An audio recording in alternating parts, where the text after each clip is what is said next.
Hiya, this is Neil Bergenroth, creator of the Rowing STEM app for iOS. In this video, I'm going to take you through the various pieces of functionality with the app. The app is free.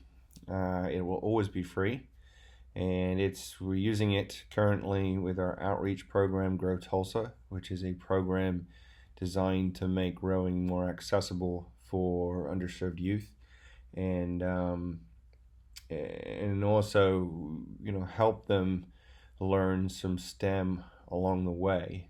So this app has been out for a little bit now, and was just released, and the first thing you do with it is pair it with the PM5 monitor on the Concept 2. This activity that we're showing right now is a activity, what can you power? And as you row on the machine, the PM5 will tell you what watts you're currently powering at your present level of performance. And so, when the student gets on and initializes this app and pairs up with the monitor, they can get on there and start generating some watts. And what the app will do is tell you at that current pace of watts what desktop computer or what device, like a light bulb or something like that, you're currently powering. And it's really cool to see the kids kind of get really involved with this. And I've taken this to a science fair and a state fair in Tulsa, and we've had kids lining up to have a go at this. So I think it's a really unique piece of technology that helps obviously enforce the ideas of good power application on the erg, and then ties that into various sort of daily things, and we're looking to continue to develop this. Right now I think the top is 300 watts. I kind of had the middle school student in mind when I designed it, not the Olympian. And so then as a result, it's one of those things where I think it'd be nice to have a few more devices on there, but that's where we are right now. There is a sandbox mode here on collect data, and on collect data you go ahead and sync just like you did with the what can you power, and that's going to sync up with the PM5 monitor. And if you are rowing on a Concept 2 with a monitor that is a later 2016 or later than that, you're going to have the latest chipset, which actually puts out the force curve wirelessly. So what you're seeing here is me rowing on the machine, generating a force curve. There's a ton of data that this collection is collecting, and not just what you see on the screen. I think the force curve represents a really cool application of physics and the understanding of impulse, and the area under the curve is the amount of impulse that you're putting into the rowing stroke.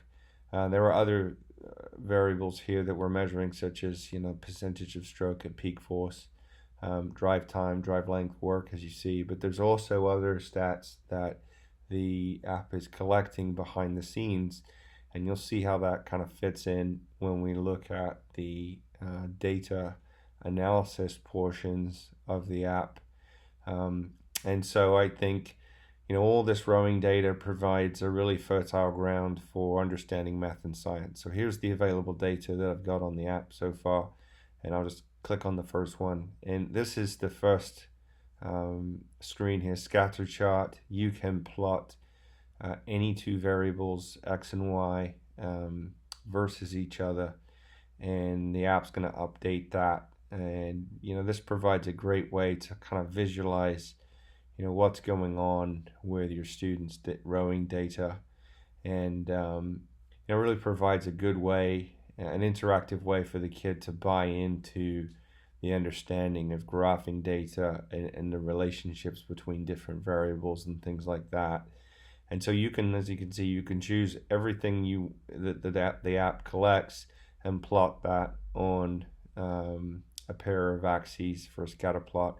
Right there, I've clicked on a certain data point. It's telling you at 38 meters, the distance was 169. Excuse me, the distance was 38 meters, and the y value there was plotted as well. So there's a bunch of functionality here. You can also save the graph to the device. So if you want to, export that somewhere or use that for a science project or something like that, or as part of an activity in a science and math class, you can do that. So there I've gone ahead and saved that image to the camera roll on the device. Other options that are available are exporting the data out of the app. And so, if I go ahead and click on export data, I can export that to Google Drive. In this case, I'm going to go ahead and put it into numbers. And in this case, we're going to have a look at this file. So as you can see here, this is the comma separated values file that the app has essentially recorded. There's a ton of data here: stroke number, time, distance, stroke rate, 500 meter split, power in watts. If I was wearing a heart rate monitor when I took that data, that would be there.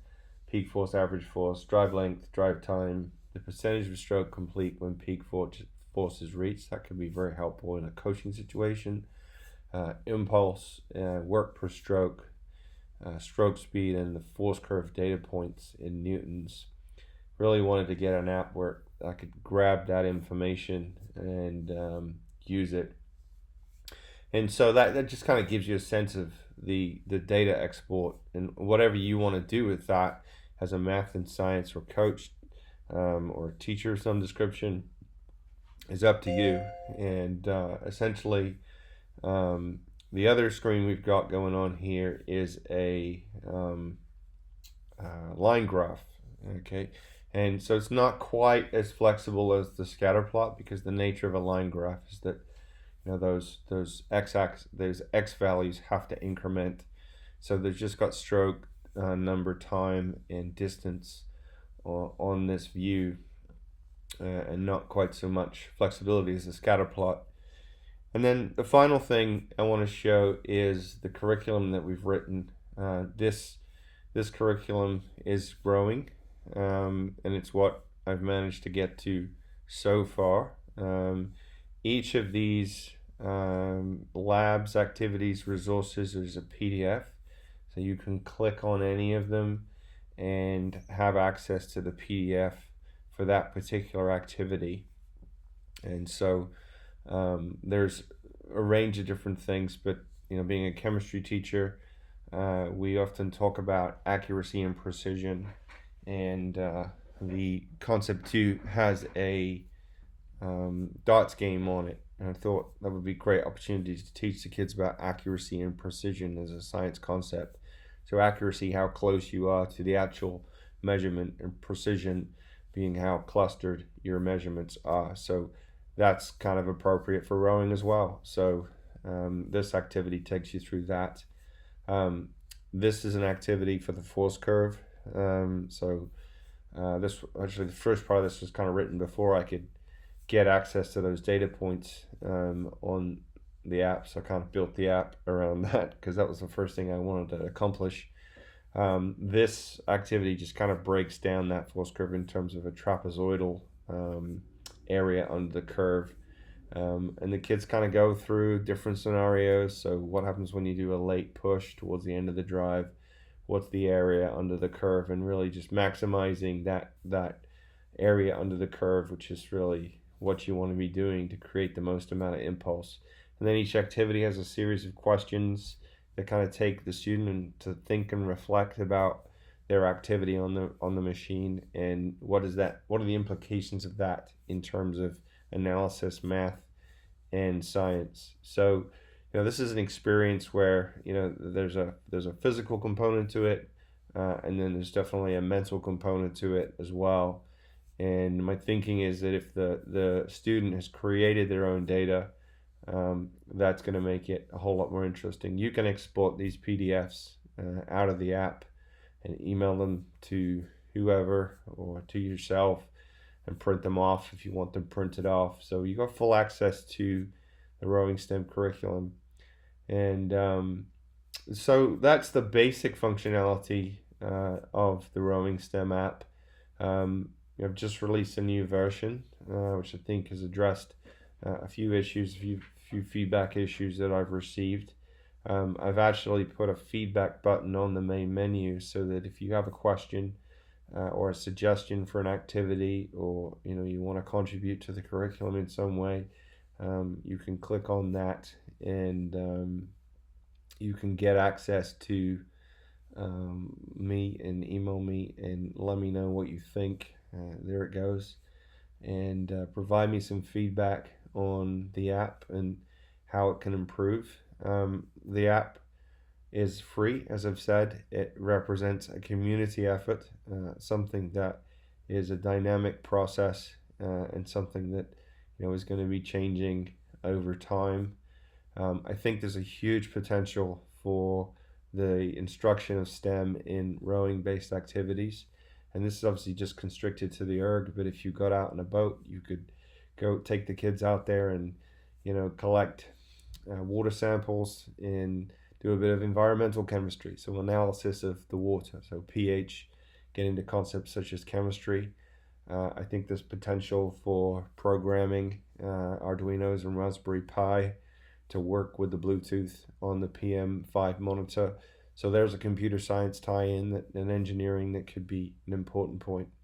So I want to thank you for getting this far in the video. Thanks for tuning in. I'd love to hear your feedback, and I hope you enjoy the app. Thanks for watching.